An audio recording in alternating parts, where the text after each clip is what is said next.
Good morning from Arizona. Dr. Tom Lodi here. Today I want to talk about a very urgent matter, and I'd like to get everyone to help, and it's help for all of us. And that is this. The Arizona governor and Senate and House of Representatives is putting forth a bill to eliminate the board of homeopathic physicians. So let me tell you a little bit about it. First of all, it's a surprise to us because we just found out yesterday or the day before, and they're voting on it on Wednesday. So I really need you guys to try and help us all as soon as possible by writing in, and I'll show you, and I'm sure you've gotten it on emails or you've seen it on social media. Help us. But let me just explain to you. As a medical doctor, as an MD, you need to practice within the scope of allopathic rules, and use allopathic remedies, which was, as we all know, are patented drugs, which are, well, we all know what they do to people. So anyway, they're just masking problems, but they're not getting to the root. Anyway, there's always been indigenous types of healing disciplines, such as traditional Chinese medicine, Ayurvedic medicine, traditional medicine of the Native Americans, of Europeans, Australians. Almost every country in the world has had what they call indigenous medicine, or truly traditional medicine, that has been around for 5,000 years or more. Well, after the takeover of medicine in 1910,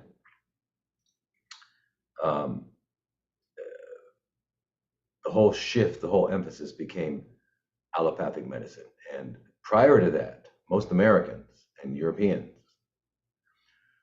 preferred either naturopathic medicine, or they preferred homeopathy, or they preferred osteopathic medicine, they preferred chiropractics over the MD allopathic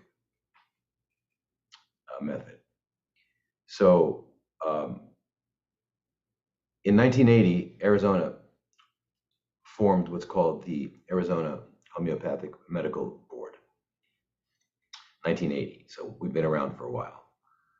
And to be eligible, you've got to be either an MD or a DO, Doctor of Osteopathy.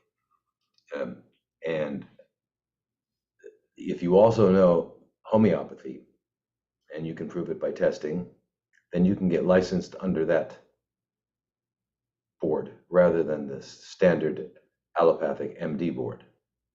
My experience has been, for example, in New York, multiple times I had to go before the board to explain why I was giving vitamin C, why I was doing IPT, why I was doing ozone.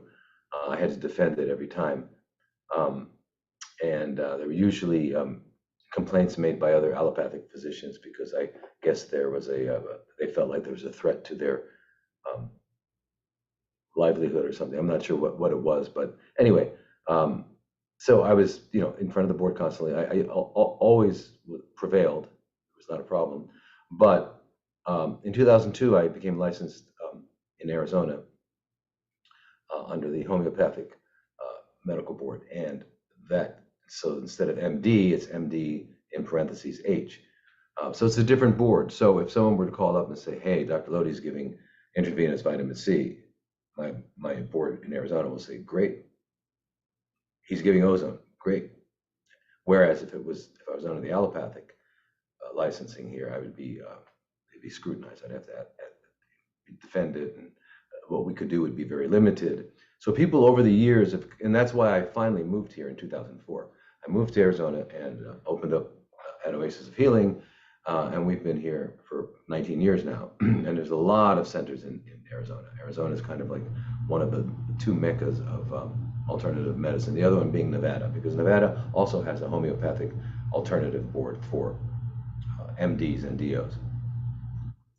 So there are lots of centers that offer non-conventional methods of healing, and they work very well. We've been, as you all know, and if you follow me, you'll understand why we don't want to use poisons except when absolutely necessary, in the smallest amount necessary, and for the shortest amount of time. But in general, we want to restore health. We want to bring people back to physiological homeostasis, which is health, and results in optimal functioning of the organism. And that's what we're looking for.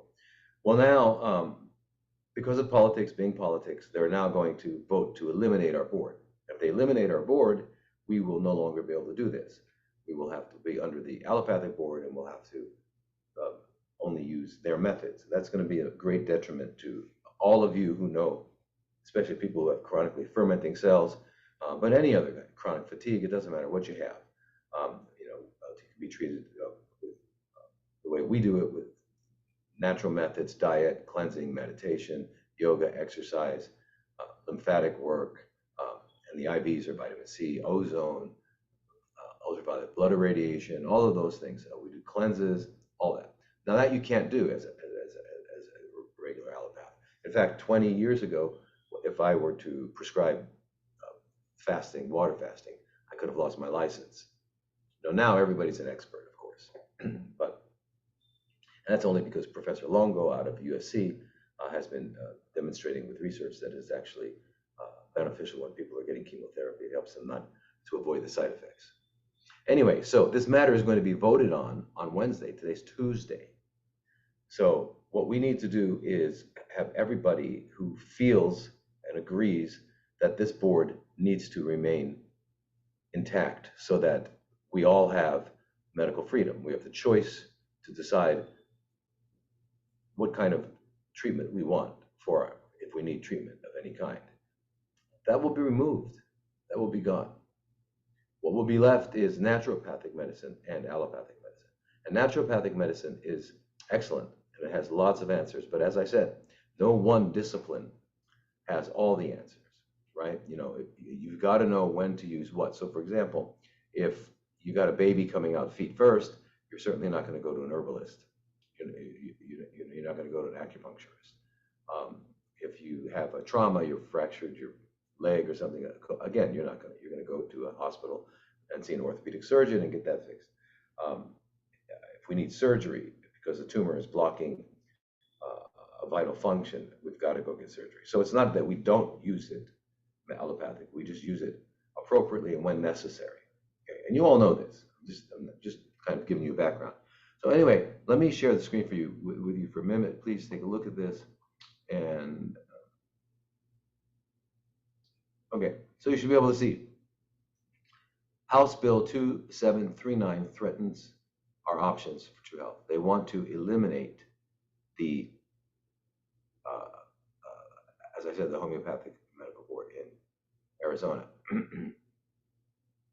So here you can see the vote on this critical issue is set for Wednesday, February 14th at 2 p.m. That's Arizona time. And this is the Committee of Regulatory Affairs meeting. Okay, so how can you help? If you think that it is important to have the choice to come to people like me and others, then please help. And all we need to do is they need to know that there's a lot of people out there, tons of people out there who want this option. And if you've been helped by it, please let them know. So you can just write a quick, maybe one paragraph, whatever you want on why you would like to see this, have this choice remain in effect. So here are the representatives of the Regulatory Affairs Committee, okay? And we want them to vote no on House Bill 2739. And right here you can see that. So you can replay this and you can look at each of those. I think you will also find this on all of our social medias, on Instagram and Facebook, YouTube, etc. You can find that. Anyway, so with each of these, you just write a email and say what you believe, why this is important, if it's helped you, if you've had help, or you know people that have had help, and then they also tell friends who also might be interested in helping save this, because it's a big deal. It's a big deal. It's a really big deal, and it's the beginning of something we don't want to see happen here in the United States. Okay, so these 6 representatives. So write a letter, then you can copy and paste it and send it to each one of them. The more people that that protest, voice their objection, the more likely it is that we will prevail. Okay, and it's very, very important. Okay, that's tomorrow. So you've got to do this today. So please take out a few minutes and sit down and do this. You can also call them. There's if you look at this on your if you look at this little thing we're looking at right now, if you look at it, you can actually sign in and you can I think you can talk to people, but don't have to do that. Just basically send in something to these people and do it right away, please, because they need to see numbers right away. All right, and because I want to keep doing this for the United States, for people here, and people, as you know, people come from Europe, people come from all over the world, Australia, come here for this because we offer that that option. Okay, so anyway, let's stick together. Let's make this happen. Let's, we have power in numbers. That's what we have. We are numbers. We are that elephant that doesn't want to go uphill. And if that elephant doesn't want to go uphill and it sits down, you're not going to get that elephant uphill. Okay? So we are that elephant, but we've got to come together. We've got to do that. So please, replay this, look at those emails, send it out, and do it today, please, as soon as you can. And let's stay open. It started in 1980. What is it? So it's been, what, 30 years now? And all of a sudden, this is happening. It's crazy. It's crazy. But let's stick together and keep the option open to make your own choice, freedom of choice for medical care. Okay? All right. Bye-bye. I'll see you all on Sunday.